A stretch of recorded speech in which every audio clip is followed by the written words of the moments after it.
Está entrando no ar. Encontro com a Justiça. Com o desembargador Ciro Darlan. Bom dia, ouvintes da Rádio Família. A nossa família hoje está em festa. Ontem o Brasil venceu a primeira das três, né, rumo ao Hexa. Vamos lá, Brasil. Fizemos 4 gols, 3 valendo para nós e 1 valendo para a Croácia. Coitada da Croácia, não conseguia fazer. O Marcelo deu uma ajuda aí. Mas o programa de hoje, nossos ouvintes queridos, já foi anunciado na nossa fanpage, que você pode acompanhar o nosso programa durante toda a semana. Vamos tratar de um tema muito interessante e interessante para toda a cidadania. A Defensoria Pública na área da infância e da juventude. A nossa convidada de hoje é a defensora pública Eufrásia de Souza das Virgens, uma das defensoras mais aguerridas, uma das mulheres mais inteligentes, mais cultas e mais trabalhadoras na Defensoria Pública, que é um órgão estatal que cumpre o dever constitucional do Estado de prestar assistência jurídica integral e gratuita à população que não tem condições financeiras de pagar as despesas deste serviço. E essa gratuidade, ouvintes queridos, ela abrange não só os honorários advocatícios, ou seja, você não precisa pagar honorários advocatícios, como também as custas periciais, as custas judiciais e extrajudiciais. E todos nós sabemos que sem a Defensoria Pública jamais se concretizaria minimamente o dever estatal de propiciar a todos o acesso à justiça. E quem tem direito à Defensoria Pública?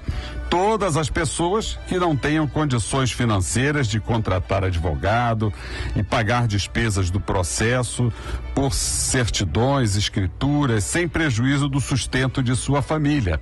Isso é muito importante e também não é suficiente apenas que você tenha um salário baixo, mas que, ainda que você tenha um bom salário, não seja suficiente para arcar com as despesas de sustento da sua família.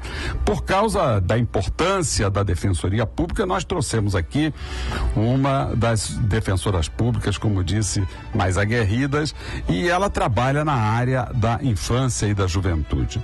Na área da infância e juventude, tão sensível, porque eu, que fui juiz da infância e juventude, sei que se não tivesse a Defensoria Pública, a situação das crianças do Brasil seria ainda muito pior, muito mais lastimável.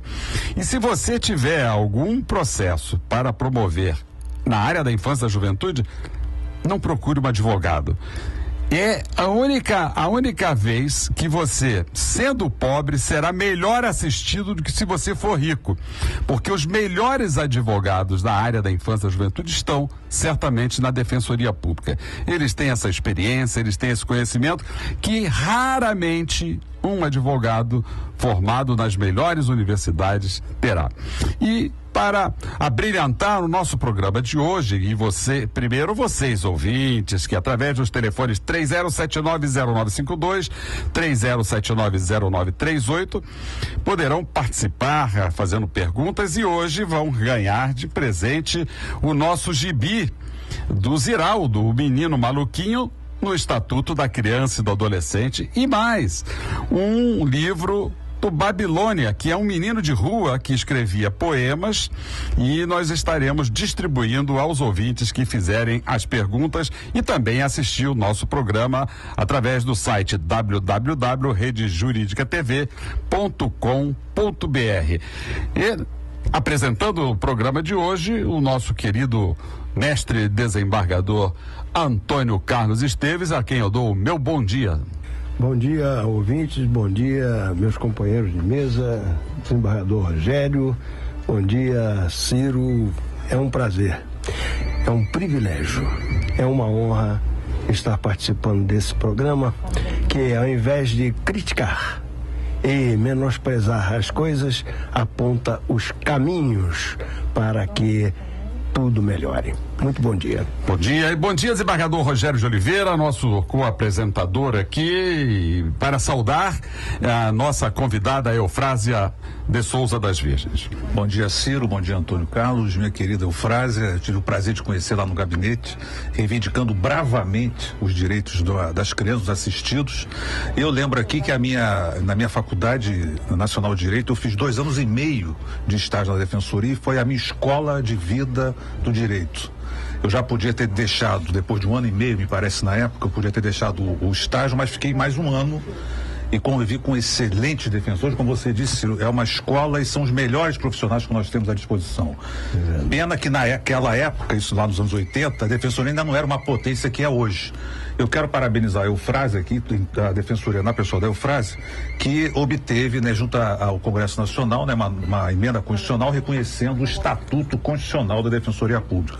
Então, parabéns e que o programa seja bem proveitoso para os ouvintes. Doutora Eufrásia, vamos começar aí no nosso tema. Vossa Excelência é, sem dúvida nenhuma, uma das mais aguerridas defensoras dos direitos da criança e do adolescente. Qual tem sido a atuação da Defensoria Pública na fiscalização das instituições onde as crianças ficam abrigadas, o público pensa que fica protegida? Vossa Excelência vai informar ao público melhor. E também nas unidades de cumprimento de medida socioeducativa. Bom dia, doutora Eufrásia. Bom dia a todos. Eu agradeço muito o convite para estar aqui nesse programa de informação, de formação da cidadania, que acho que é isso que a população precisa, né, como serviço de utilidade pública. Doutor Ciro, eu na Defensoria Pública, eu trabalho na área da infância há aproximadamente 10 anos, exclusivamente na Coordenadoria de Defesa dos Direitos da Criança e Adolescente. Sou defensora pública já há 18 anos. Nesse tempo de trabalho na Defensoria Pública, a Defensoria, desde 2001, entendeu a necessidade de ter um órgão especializado na defesa dos direitos da criança e adolescente, que é a Coordenadoria de Defesa do Direito da Criança e Adolescente, da qual eu faço parte. Desde então, já tem um trabalho consolidado no atendimento no sistema socioeducativo, atendendo todos os adolescentes que estão cumprindo medida de privação de liberdade, seja de internação, seja de semiliberdade. E, infelizmente, nesse atendimento individual dos adolescentes, a Defensoria constata a violação dos direitos desses adolescentes que sofrem violência física, violência psicológica, e isso tem sido levado ao conhecimento do Poder Judiciário, que tem essa competência, né, das providências cabíveis. Em relação às unidades do DEGAS, desde 2005 existem 3 ações civis públicas da Defensoria Pública em relação à inadequação dessas instituições aos parâmetros legais, né, desde o Estatuto da Criança e Adolescente de 1990.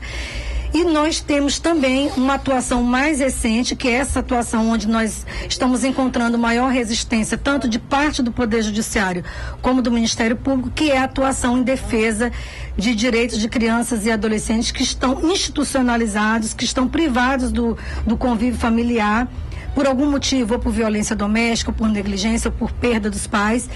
E quantas crianças tem hoje dessas condições no Rio de Janeiro, doutora Eufrásia? Cerca de 1.000 crianças no município do Rio de Janeiro, pelo menos, nessa situação de acolhimento institucional. Nas unidades de gás, um pouco menos que isso, talvez cerca de 800 adolescentes. E nós entendemos essa necessidade como um compromisso da Defensoria, já que a gente tem como função institucional prevista na nossa Lei Complementar 80 de 94, a defesa dos direitos individuais e coletivos de crianças e adolescentes. Nós entendemos que temos esse papel, não de fiscalizar as entidades, mas de levar ao conhecimento do Poder Judiciário, como nós constatamos ano passado, através de relatos de crianças que estavam sendo vítimas de violência numa unidade de acolhimento do município. E aí que está nascendo uma rusga com o Ministério Público, né? As pessoas não estão entendendo bem essa função complementar da Defensoria, né? Há um equívoco de parte do Ministério Público e do Poder Judiciário de entender que as crianças já são defendidas pelo Ministério Público, não precisaria de um defensor. Só que o Estatuto da Criança e Adolescente prevê, além da função da atuação obrigatória do Ministério Público em todos os processos relativos à infância e juventude, Também que o juiz nomeie um curador especial para criança e adolescente quando ele não tem representante legal ou há um conflito de interesse. Para a gente, juridicamente, essa é uma questão relativamente tranquila, mas politicamente tem sido uma questão bastante difícil. Temos visto isso lá no tribunal. Doutora Eufrásia, nós vamos trazer aqui no nosso programa, no dia 27, o diretor do DEGASE, do Sistema Socioeducativo, diretor de aplicação de medidas, diretor-geral de medidas socioeducativas, o doutor Alexandre Azevedo. Se pudermos contar também com a sua honrosa presença, a Vossa Excelência que conhece tão bem o sistema socioeducativo, o doutor Alexandre estará aqui prestando contas e respondendo as perguntas dos nossos ouvintes, que aliás já estão aqui participando interativamente e fazendo perguntas. A senhora, a Mariana de Copacabana, diz assim: como posso ter acesso à defensoria? O atendimento da Defensoria Pública, ele é regionalizado. Então, a pessoa que mora em Copacabana, ela é atendida pelo núcleo da Defensoria Pública em Botafogo.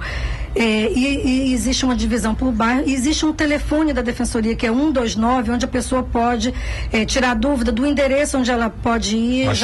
Mais próximo, já saber a relação de documentos. E se a pessoa já tem um processo judicial, vai ser atendido pelo defensor daquele local onde existe o processo, conforme seja a vara de família, a vara de infância, vara criminal ou civil. E nós vamos fazer um programa especial aqui também, muito interessante, sobre pensão de alimentos, que os nossos ouvintes sempre questionam e querem informações, querem esclarecimentos. Então, Mariana, ligue 129, e você, Mariana, já ganhou aqui um livro de poesias de Um Menino de Rua, Babilônia, ou, se você preferir, o Estatuto do Menino Maluquinho, o Estatuto da Criança e Adolescente, do Ziraldo. E a Vânia da Penha, que também vai ser blindada com um desses exemplares, está perguntando aqui por que existem tão poucos defensores públicos. Vânia da Penha, muito obrigado pela participação. Essa é uma questão que a gente vem buscando corrigir, né? E a própria aprovação, como foi lembrada aqui pelo desembargador Rogério Oliveira, dessa emenda constitucional que prevê que todos os estados devem, no prazo máximo de 8 anos, ter defensor público em todas as comarcas, a chamada PEC das comarcas, né? Obriga, né, o poder público a ter esse serviço, que assistência jurídica integral gratuita é um direito das pessoas, um direito fundamental previsto na nossa Constituição, e é um dever do Estado. Então não é nenhum favor, é um direito do cidadão e é um dever do Estado proporcionar esse acesso. A Lucinéia, nossa vizinha aqui de Santo Cristo, e também agradeço, Lucinéia, pela sua participação, e você também está ganhando aqui a cartilha da Justiça, o Brasilzinho, e o Brasilzinho também, Cidadania, os nossos gibis ilustrativos, para que todos os nossos ouvintes tenham conhecimento dos seus direitos e passem a exigir respeito aos direitos fundamentais de toda a cidadania, e essa é a finalidade do nosso programa. E a Lucinéia, aproveitando que nós falamos aqui sobre pensão de alimentos, ela faz a seguinte pergunta: doutor, tenho uma filha de 1 ano e 8 meses e está grávida de 7 meses. Não é a filha de 1 ano e 8 meses que está grávida, né, Lucinéia? Claro, é você que está grávida de 7 meses, já com outra criança. O pai não ajuda em nada. Está tentando dar entrada para pedir pensão de alimentos há 5 meses, mas cada vez que vai a um fórum, mandam ir para outro bairro. O que deve fazer? Quais são os seus direitos? Lucinéia, ligue para 129. 129 é o telefone de acesso fácil à Defensoria Pública, e a Defensoria Pública certamente vai responder a esses seus questionamentos. Mas olha, Lucinéia, você tem um filho de 1 ano e 8 meses e já está grávida de 7 meses, e o cara não presta para nada. Por favor, para de ter filho, pelo menos, com esse cara, Lucinéia. Troca de pai, Lucinéia. Bom conselho, né? Janete de Curicica, né? Ela pergunta assim: ela está se separando e não tem dinheiro para sustentar os 3 filhos. Olha, novamente a questão de pensão, desembargador Rogério. O tema é bem palpitante, atual, e necessário a gente trazer um Maurinho aqui, pelo menos, né? Vamos trazer sim. A pensão, ela diz, é muito baixa. A mãe do ex-marido quer a guarda das crianças, está desesperada, pois não quer perder os filhos. O que fazer, doutora Eufrásia? Olha aqui, várias mães, a senhora já conhece várias histórias iguais a essa, né? Essas histórias eu já tenho na Defensoria Pública essa experiência já de muito tempo, né? Embora não seja a minha área de atuação no momento, mas a gente sabe que é uma questão que mais tem demandado a atuação da Defensoria Pública nas varas de família é realmente a questão dos alimentos. Nesse caso, se ela exerce a guarda dos filhos, não é pelo fato do pai não proporcionar alimentos a esse filho que ela vai perder a guarda. Pelo contrário, ela deve mover uma ação judicial para obrigar esse pai a pagar alimentos e até se esse pai depois não pagar essa pensão, acionar também essa avó, que também tem o dever de colaborar para o sustento dos netos, né? Então, ao invés dessa avó pleitear simplesmente a guarda dos netos e retirar a guarda da mãe, o mais adequado seria aí essa avó ajudar a colaborar financeiramente, a não ser que exista algum outro tipo de problema que não seja o sustento dos filhos, né? Meu caro Ciro... E olha, são 3 filhos, hein? Meu caro Rogério, minha queridíssima Eufrásia, esta é a história da sociedade brasileira. Esta é a história da sociedade brasileira. Até que as senhoras queiram manter relacionamento e até produzir os seus filhos também, né? Não está aqui quem critique apenas. Mas o fato é que este produto dessa relação vai se transformar numa criança abandonada. E esta criança, e aí vem o problema do curador, né? Porque o artigo 6º do Código de Processo, ele às vezes atrapalha um pouco. Mas onde houver Ministério Público não é bem assim, porque o Estado só se realiza através desta missão de fazer justiça, através da Defensoria Pública. É o advogado no exercício mais nobre da sua função.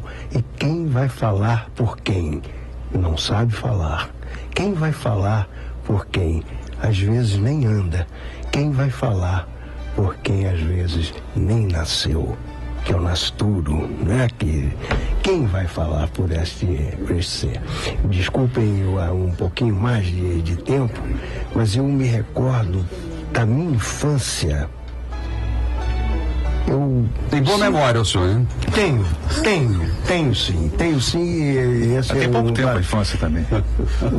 Algum tempo, mas o fato é que a dor no meu coração fica até hoje de ver, estávamos sós, eu, 5, 6 anos, indo para casa, e um cidadão lá, um homem feito e tal, e caiu um balão japonês apagado. Eu levantei as mãos para apanhar aquele balão japonês e a mão covarde, gigantesca,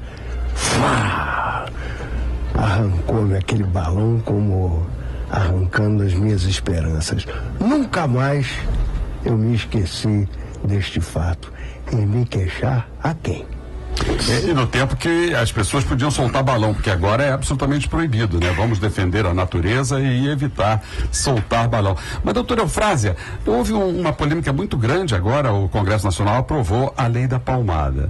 E um dos argumentos fundamentalistas é que o Estado não deve intervir na família. Não deveria. Mas quando a família viola direito de pessoas em processo de desenvolvimento, como são as crianças, em defesa dessas crianças, o Instituto de Segurança Pública diz que 152 mil registros policiais foram de violências domésticas contra a criança.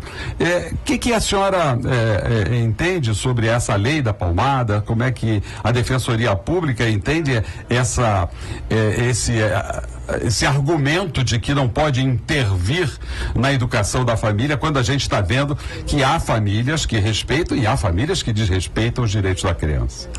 É verdade, Ciro. A Defensoria Pública, desde o início quando ainda era um projeto de lei 7672 de 2010, né, levou 4 anos para ser aprovado, a gente entende isso como um avanço muito positivo, uma ação afirmativa, não somente que as pessoas às vezes entendem que está se prevendo mais punição, quando na realidade o que está se consagrando no Estatuto da Criança e Adolescente é uma afirmação do direito de toda criança e adolescente ser criado sem o uso de castigo corporal ou tratamento humilhante. Então a gente apoiou desde o início esse projeto de lei e aprova e acha que essa mudança do Estatuto, esse avanço do Estatuto é muito importante, principalmente no momento que a gente vive aquela sempre a possibilidade de retrocesso que a gente precisa estar sempre atento. Então, acho que é um grande avanço.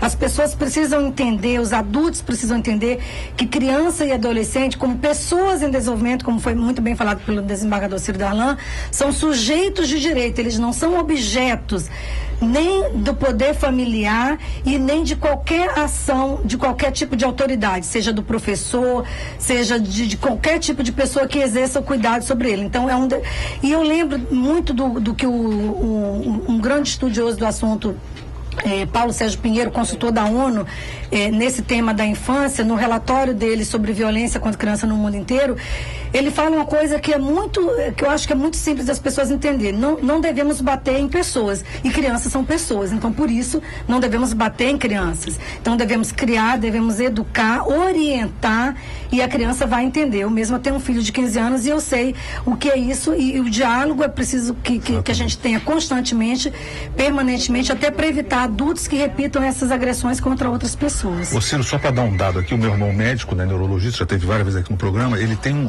os médicos têm um termo para identificar o espancamento de criança dentro do núcleo familiar. Síndrome da criança espancada. É uma coisa muito comum e triste, que a criança chega aos hospitais com pequenas lesões nos ossos que denunciam a prática de castigo corporal violento dentro do núcleo familiar. Eu acho que essa lei veio, assim, no momento certo e não vai gerar um denuncismo, como estão falando. Não, vai gerar uma maior responsabilidade. Você não educa batendo.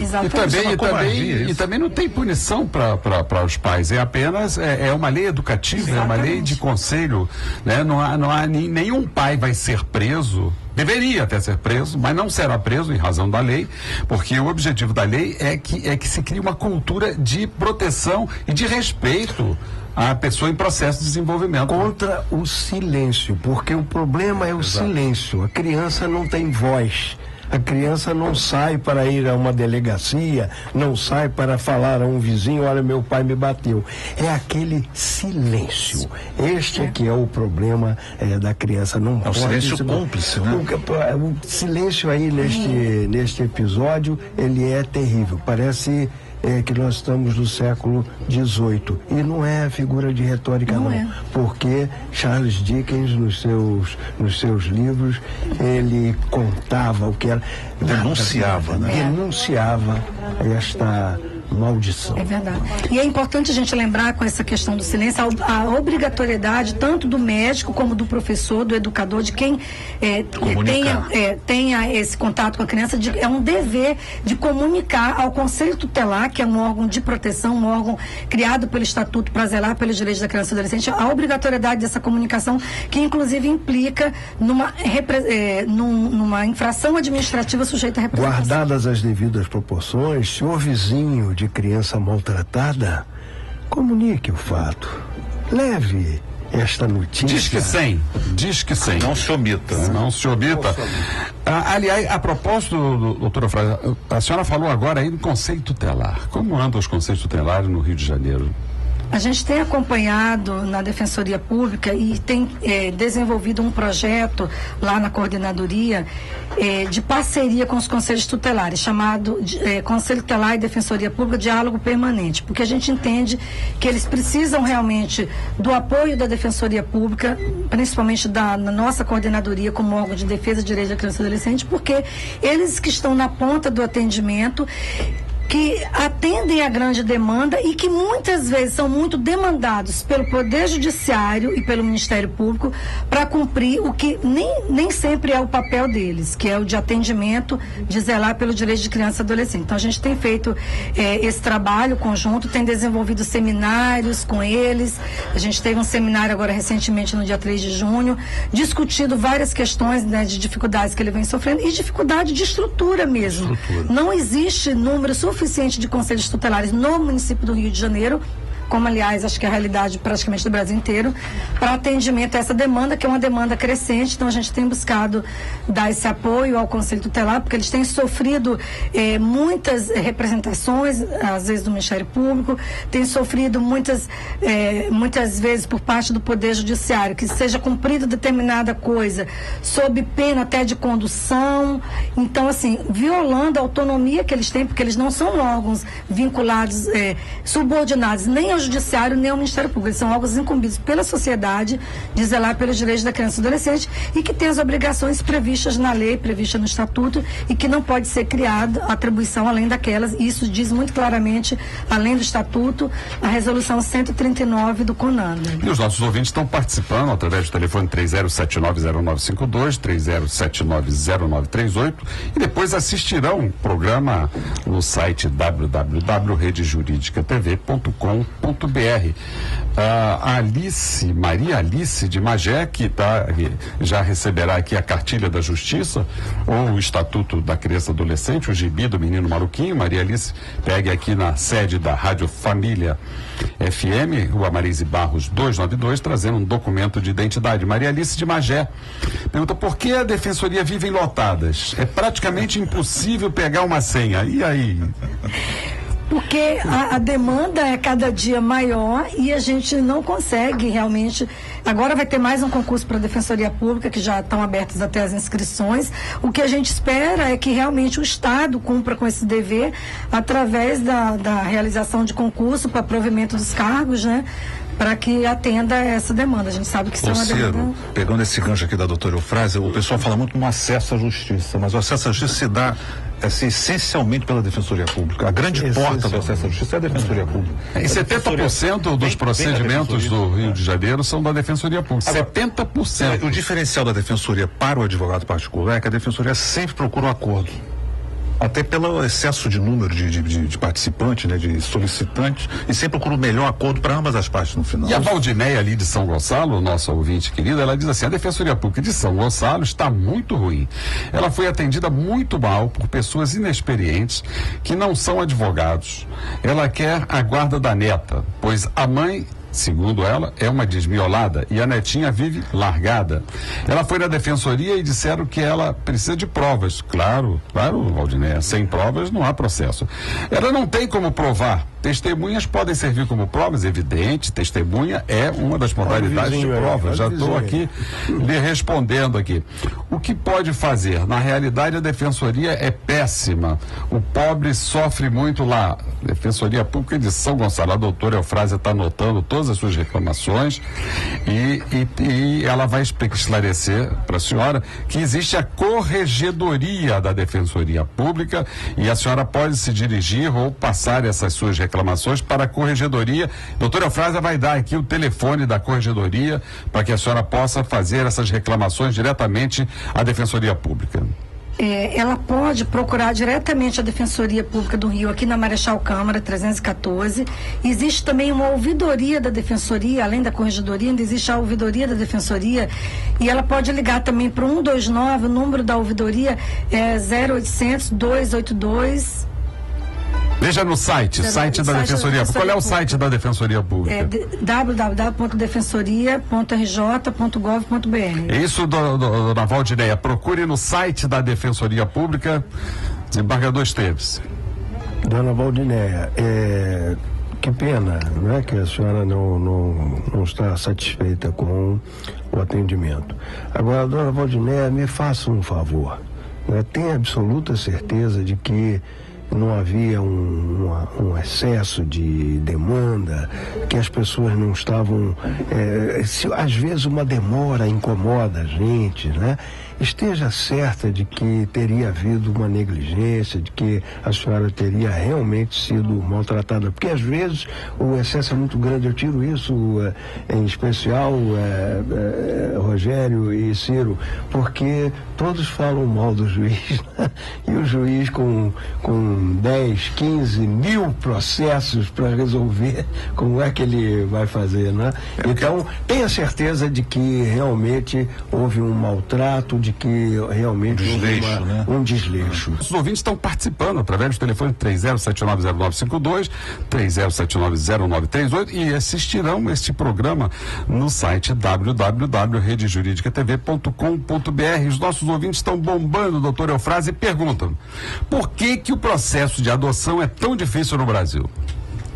Essa é uma pergunta que a gente tem vários fatores, né, que colaboram para isso. Realmente é uma realidade, os processos de adoção são processos demorados e, inclusive, no curso desse processo, diante dessa demora, isso tem ocasionado, inclusive, algumas dificuldades que os adotantes apresentam e não há, muitas vezes, por parte da equipe técnica e do próprio judiciário, um cuidado com essa situação para ser resolvido, até pela demora do processo. A gente acompanhou um caso lá muito triste, que agora, graças a Deus, já teve uma mudança de final para adotante recuperar a guarda, em que ela estava com a guarda das crianças há mais de 4 anos, sem ter uma sentença, teve uma dificuldade financeira, foi buscar auxílio e as crianças foram acolhidas numa instituição, ficaram por 2 anos em acolhimento até ela recuperar novamente a guarda. Então, eu acho que são vários fatores, o número insuficiente das equipes técnicas para trabalhar nesses processos, para fazer o estudo social e psicológico dessas famílias,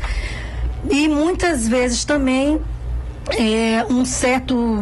uma certa falta de cuidado, né, em avaliar esses processos, e são processos que realmente têm demorado. Talvez eles pudessem demorar um pouco menos para não trazer algumas dificuldades, porque é muito difícil para a pessoa que está com um processo judicial não ver a solução desse processo. A gente vive essa angústia, principalmente na Defensoria Pública. Muitas vezes a pessoa acha que o problema é a Defensoria e não é ter defensor ou ter advogado. O processo mesmo é a parte mais visível, é a parte que entra em contato direto com o pretendente à adoção ou não. Agora, é bom lembrar que o processo de adoção não é um processo simples, até porque nós não temos equipes, né, satisfatoriamente em quantidade, de examinadores da situação psicológica daquela família. Nós não podemos entregar uma criança a apenas uma pessoa que quer uma criança. É preciso saber se ela pode dar vazão a esse seu querer. Não, e é um problema também que eu vejo do outro lado, de quem quer adotar, uma série de exigências de escolha, né, do tipo de criança. Isso também é um impedimento, é uma dificuldade. Quero um louro, azul, tem várias exigências que às vezes coloca lá no final da fila. Exatamente. Todos querem aquela criança. Por que eles querem a criança bonita? Porque, a rigor, num primeiro momento, o instinto maternal, o instinto paternal, ele se desenvolve através de valores estéticos que nem sempre vão corresponder. Geralmente o estrangeiro não escolhe por aí, né? O estrangeiro quer uma criança para adotar, porque ele não tem condição de adotar lá fora, porque não tem. Mas isso não é uma coisa só da adoção, não. Nós vimos ontem a torcida do Brasil, parecia que a gente estava na Suécia, não tinha um negrito, um morenito naquele... Fantasiaram um garoto de índio, que não era índio. Fantasiaram um menino de índio. Quer dizer, e nós temos índio aí à vontade, podia botar um alter. Aliás, aquela festa de abertura, vou te contar, aquilo lá, eu acho que num colégio aqui... Quem é esse tal de Pitbull? Eu não sei quem é esse tal de Pitbull, não sei. A única coisa boa que ele tem é que ele é cubano. Se diz, né? Cubano nos Estados Unidos. Não, cubano nos Estados Unidos é traidor de Cuba. Exatamente. Mas, doutora Eufrásia, nós vamos fazer um programa aqui sobre a paternidade socioafetiva. Já está agendado aqui, vai ser no final de julho, e nós vamos trazer especialistas nessa questão. E há uma corrente que acusa a Defensoria Pública de ser um dos responsáveis pelo atraso nas adoções. E eu vou explicar por quê. Porque há uma situação de abandono de crianças, e a senhora é testemunha disso, os nossos abrigos estão cheios de famílias que abandonam a criança. E nas ruas também, né? E nas ruas também, muito mais nas ruas até. Mas quando essa criança, ela sobrevém uma possibilidade dela ter uma família socioafetiva, essa família se lembra que é a família que não deu atenção, a família que não deu amor, que não deu carinho, que não deu afeto, ela se lembra e procura a Defensoria Pública. E a Defensoria Pública, no exercício da sua função, do seu mundo, não nega a jurisdição a ninguém, a assistência a ninguém, mas Eu acho que esse é um dos motivos porque as pessoas estão acusando a Defensoria Pública de ingressar com ações em defesa dessas pessoas que não são famílias. Porque afeto faltou, e não é por ser pobre, é diferente. Porque há muita família pobre que não solta os seus filhos nem que a polícia tire.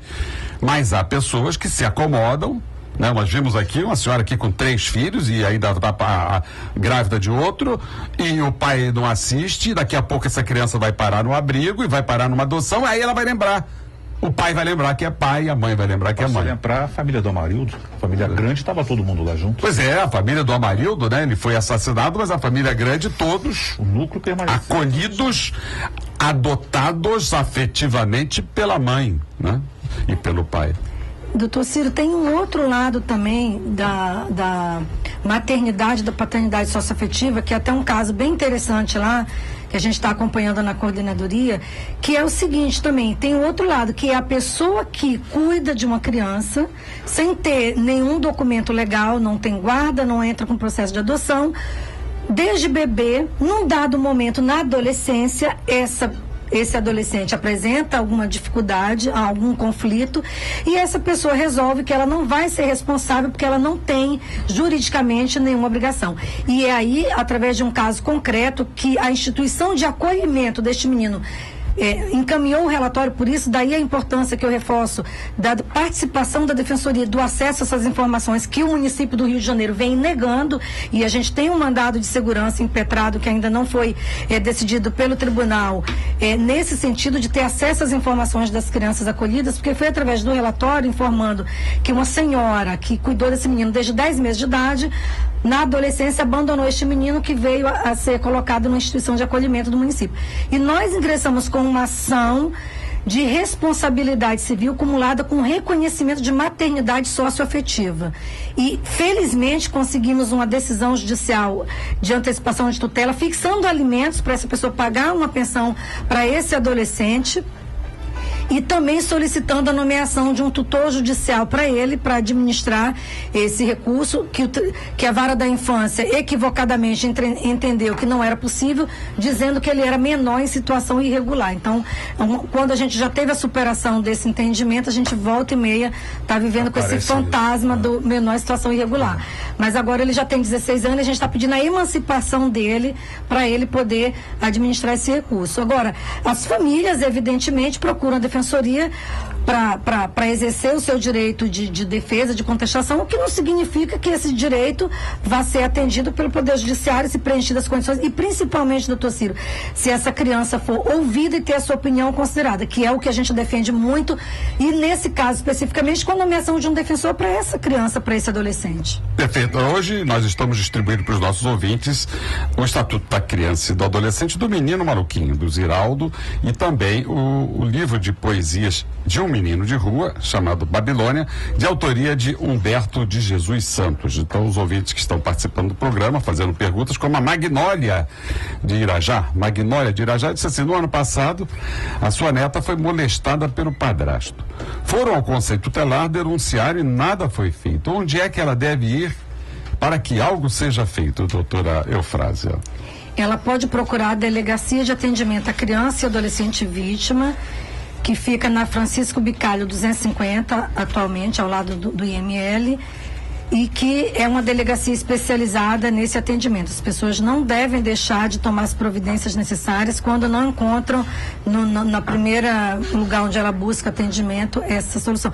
Pode ligar também para o número 100, porque é importante esse registro para a estatística, e, como o desembargador Ciro Darlan bem lembrou, um estudo de segurança pública no estado do Rio de Janeiro mostra o grande número de violências contra criança e adolescente, que criança e adolescente são muito mais vítimas de violência do que o adolescente é autor de ato infracional. E geralmente é dentro do núcleo familiar estendido, né? Um tio, um parente. A maior parte das violências. Mas o Estudo de Segurança Pública, no último dossiê Criança de 2012, mostra que dos registros de ocorrência nas delegacias em todo o estado do Rio de Janeiro, em 87,5%, 88%, as crianças e adolescentes eram vítimas de algum tipo de violência. 88,5%. E ainda querem a redução da responsabilidade penal. Aí vem a sua proposta, né, Ciro, de criar uma vara especializada. Exatamente. Estamos tentando sensibilizar o Tribunal de Justiça, nossos queridos desembargadores, né, os 178, já que nós dois aqui concordamos, os 178 restantes, para a criação, necessidade de criar uma vara especializada em violência contra a criança, com uma composição de uma equipe técnica que ajude o juiz, né? Específica para essa causa, porque os dados estão aí, são 152 mil crianças vítimas de violência e a impunidade que impera, porque eu agora lá no Tribunal de Justiça no segundo grau, eu vejo que as provas são frágeis, chega lá a gente tem que absolver o abusador, o agressor, porque não tem prova e ninguém pode condenar ninguém sem prova. E a Jussiara de Saquarema aproveita a oportunidade e pergunta aqui, doutora Eufrásia, o que é a guarda compartilhada, doutora Eufrásia? A guarda compartilhada é uma guarda que ela é exercida ao mesmo tempo pelos dois responsáveis pela criança. Pode ser pelo pai, pela mãe, pode ser por uma outra pessoa, como uma avó, um avô, nesse sentido de proporcionar à criança o direito mais amplo à convivência familiar e comunitária, sem aquela separação exclusivamente de guarda e visitação. Então, seria uma ampliação, né, desse direito à convivência familiar da criança com cada um dos responsáveis legais por ela. Doutora Eufrásia, nós lemos aqui na mídia ontem e hoje aí um gol de placa, não do Neymar, mas do delegado doutor Marcelo, da Divisão de Proteção à Criança e ao Adolescente, que conseguiu o fechamento de um hotel e de um restaurante em Copacabana, que exploravam sexualmente crianças, adolescentes aí. A senhora tem conhecimento desse fato? A senhora atuou nisso aí, doutora Eufrásia? Eu tenho conhecimento desse fato porque foi muito divulgado pela próprio Comitê de Mega Eventos, né, do qual a Defensoria faz parte, juntamente com a DECAV, outras delegacias especializadas em atendimento à criança e adolescente, vários outros órgãos, e o próprio Conselho Tutelar também, que divulgou essa ação como uma ação muito importante, em que se busca, né, aí o fechamento de um local que explora uma atividade econômica e que facilita e que colabora, né, com a exploração sexual de crianças e adolescentes. Então, acho que essa fiscalização precisa realmente, acho que essa ação da DECAV é uma ação exemplar, que precisa ser replicada, né, em outros lugares. E permanente, não ser só para grandes jogos, exatamente, né? Onde se sabe que há exploração sexual de crianças e adolescentes e que o local onde isso acontece, que tem o dever legal, como todo local de hospedagem, de exigir documento para comprovação do parentesco. Então não pode nenhuma criança, nenhum adolescente ingressar em nenhum estabelecimento hoteleiro sem ter a comprovação da relação de parentesco ou de responsabilidade daquela pessoa que está levando. Então acho que essa ação da DECAV é uma ação exemplar que merece Vamos aplauso. Esperar que este comportamento seja um dos legados, né, das melhorias que foram cometidas pela DECAV, querido ouvinte, é Delegacia de Proteção à Criança Vítima de Violência, e DPCA é Delegacia de Proteção à Criança e ao Adolescente autor de ato infracional. A Valdelice da Rocinha, ela cria um neto desde que nasceu. O pai e a mãe não ligam para o menino, que já está com 6 anos. O que ela pode fazer, dona Valdelice da Rocinha, que vai receber aqui o nosso Estatuto do Menino Maluquinho? Doutor Ciro, ela pode procurar agora o núcleo de atendimento da Rocinha, que é um núcleo que foi criado recentemente, para regularizar a guarda dessa criança, entrar com ação pedindo a guarda, seja com a concordância dos pais, seja ajuizando a ação contra os pais, caso eles não concordem. Eu acho que é muito importante a gente esclarecer isso, porque muitas avós cuidam dos netos. E é importante que eles saibam que é preciso regularizar essa situação, porque de uma hora para outra pode acontecer algum problema dessa pessoa faltar e a criança vai estar amparada aí através de um benefício previdenciário, que é a pensão por morte. Então muitas pessoas às vezes não se preocupam com isso, achando que cuida, então aquela situação se prolonga no tempo e acaba por gerar um problema para a criança de falta de de amparo quando perde essas pessoas. E não só isso, dona Valdenice, a sua pergunta é uma pergunta maravilhosa e muito obrigado pela participação da senhora no nosso programa, porque permite orientar muitos outros casos semelhantes como os seus, porque a senhora entrando com essa guarda do seu neto, a senhora vai estar não só protegendo essa criança, dando segurança a essa criança, protegendo inclusive o futuro dessa criança, como a senhora também ficará habilitada para exigir responsabilidade dos pais da criança. Por exemplo, o pagamento de uma pensão de alimentos, a responsabilidade pela vínculo afetivo que esse pai e que essa mãe tem que ter. Então, dona Valdenice, a sua pergunta é uma pergunta exemplar, paradigmática, né?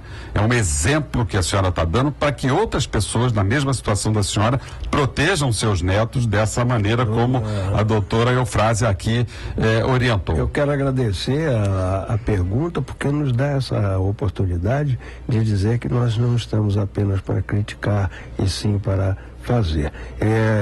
No caso da dona Valdenice, até a matrícula na escola, a pessoa que tem a guarda, né? A ida a um hospital sem maiores problemas, né? E a guarda não tem sido um processo tão difícil assim, pelo que eu saiba.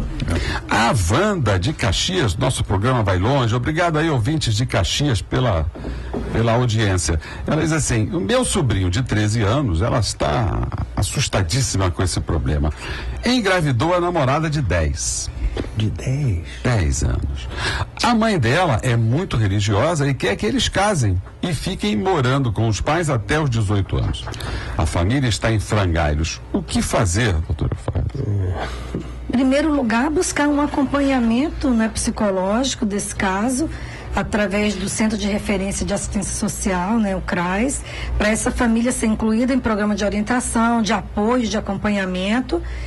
Essa criança tem um acompanhamento médico, né, também necessário, fundamental nesse caso, e lamentavelmente essa tem sido uma realidade, não só em outros municípios, como no próprio município do Rio de Janeiro. A gente ouviu isso semana passada numa audiência pública na Câmara Municipal, uma pessoa moradora da Cidade de Deus informando o número de crianças grávidas, crianças com 11 anos de idade, grávida.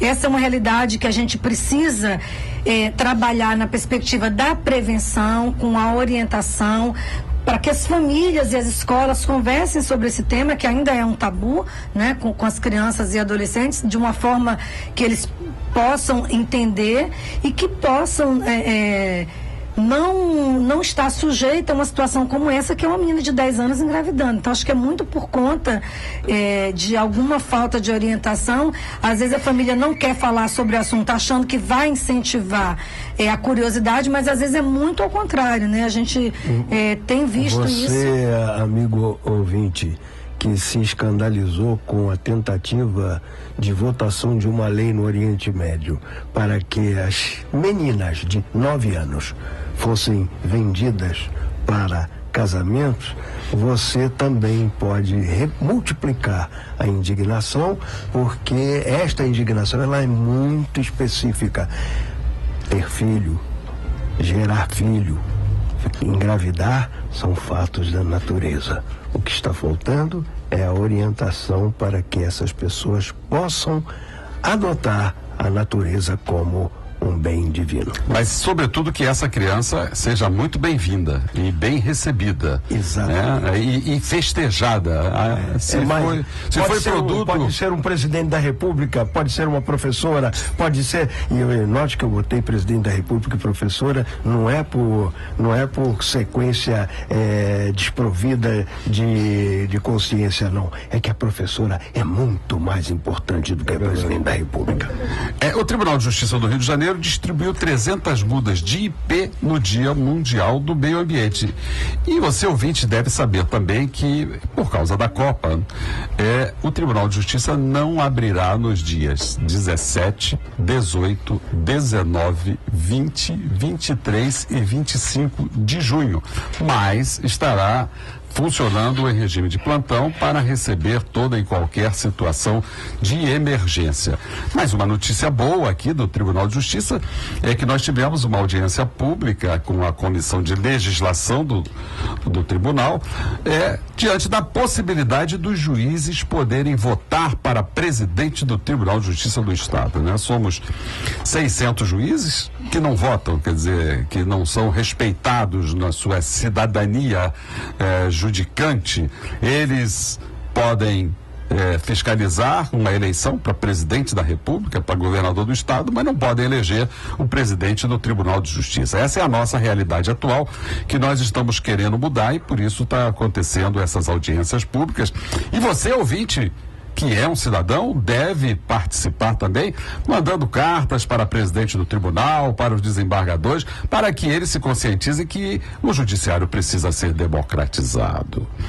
Carmen, da Ilha do Governador, ela pergunta aqui, obrigado, Carmen, pela sua participação, o que a mesa acha da cartilha sexual que é distribuída nas escolas? Na sua opinião, ela incita o sexo entre as crianças? Eu acredito que não. Acho que a informação é uma coisa importante, é um fator necessário. Acho equivocado esse entendimento de que informar criança e adolescente sobre esse assunto vai trazer maior ou menor, prática de algum ato desse. Tanto que a gente está vendo aí esse exemplo da menina de 10 anos grávida, quer dizer, e isso é uma coisa que vem acontecendo, já não é de agora, porque existe cartilha, né? A gente sabe disso. Então, acho que a cartilha tem que se ter o cuidado da linguagem adequada. É isso que a gente precisa saber. Mas eu acredito que essas cartilhas distribuídas na escola, elas passam, né, por uma avaliação de educadores, de pedagogos, enfim, de pessoas que têm esse conhecimento dessa matéria. Não vejo. E nós temos que acabar com esses tabus, porque é o tabu que incita a curiosidade. Criança desculpe, aspas, o bicho mais curioso que existe.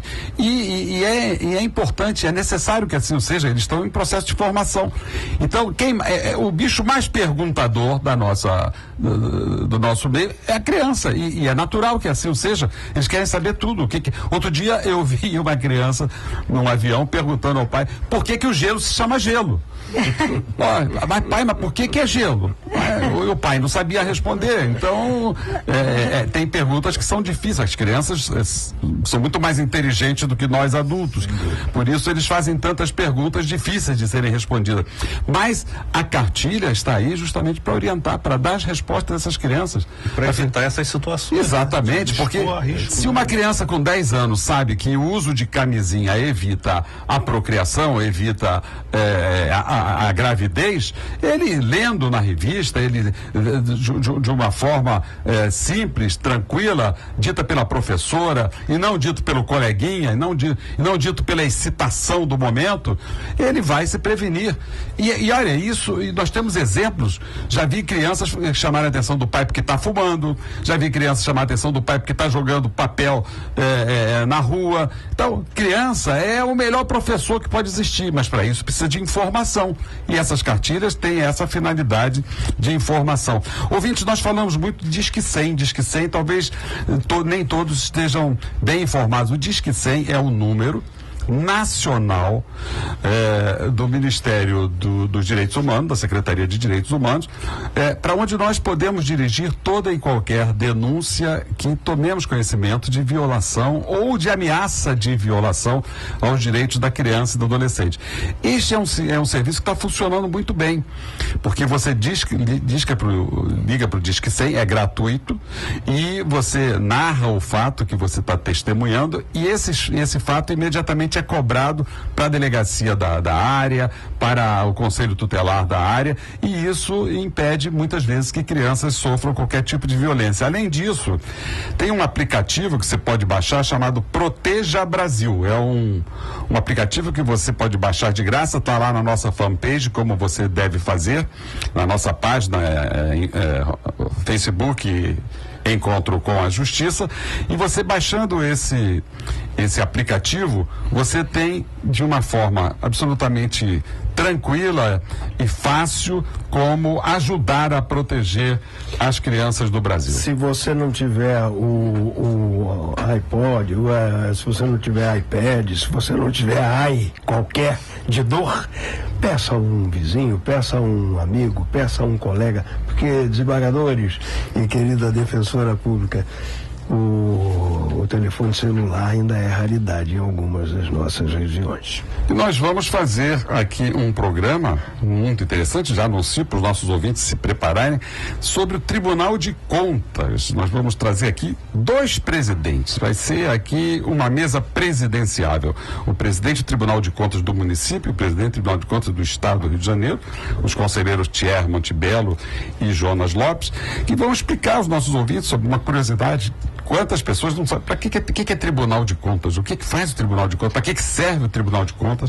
Então, ouvinte, nós teremos este programa elucidativo, explicativo, como hoje estamos tendo aqui um programa maravilhoso com a doutora Eufrásia de Souza, explicando sobre a atividade da Defensoria Pública, e eu gostaria de dar a palavra para os seus cumprimentos aos nossos ouvintes e para explicar um pouquinho mais o trabalho da Defensoria Pública. Ela venha junto com o representante do Degas, né, que seria importante. Seria importante. A gente pode também falar com os outros colegas lá que atuam mais atualmente no sistema socioeducativo. Eu quero cumprimentar os ouvintes, agradecer por essa participação aqui e dizer que a Defensoria Pública, como um órgão incumbido pela Constituição de prestar assistência jurídica integral e gratuita, está ciente desse dever constitucional, e também nós, defensores públicos de crianças e adolescentes, temos a plena consciência do nosso dever no sistema de garantia de direitos, que é um sistema criado pelo Estatuto da Criança e Adolescente como um conjunto articulado de ações governamentais e não governamentais para a proteção integral de crianças e adolescentes. Nós temos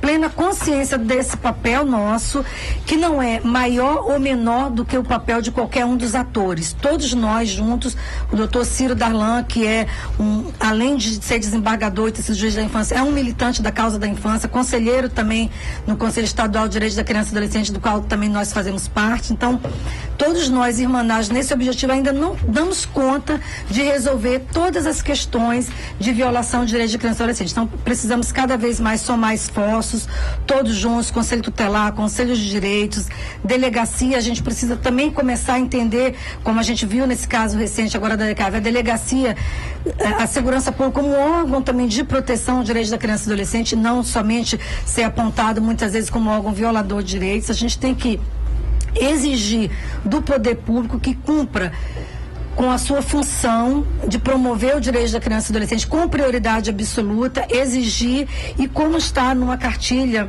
do Ministério da Educação, juntamente com a Secretaria de Direitos Humanos da Presidência da República, que é uma cartilha já, um estatuto, uma edição de 2005, Estatuto da Criança e Adolescente, hora de fazer valer. Acho que isso é fundamental, é o que a gente precisa realmente. Muito obrigado, doutora Eufrásia, muito obrigado meus colegas Rogério de Oliveira e Antônio Carlos Esteves, e que venha o México e que venha o Camarões. Muito bom dia a todos os queridos ouvintes da Família FM.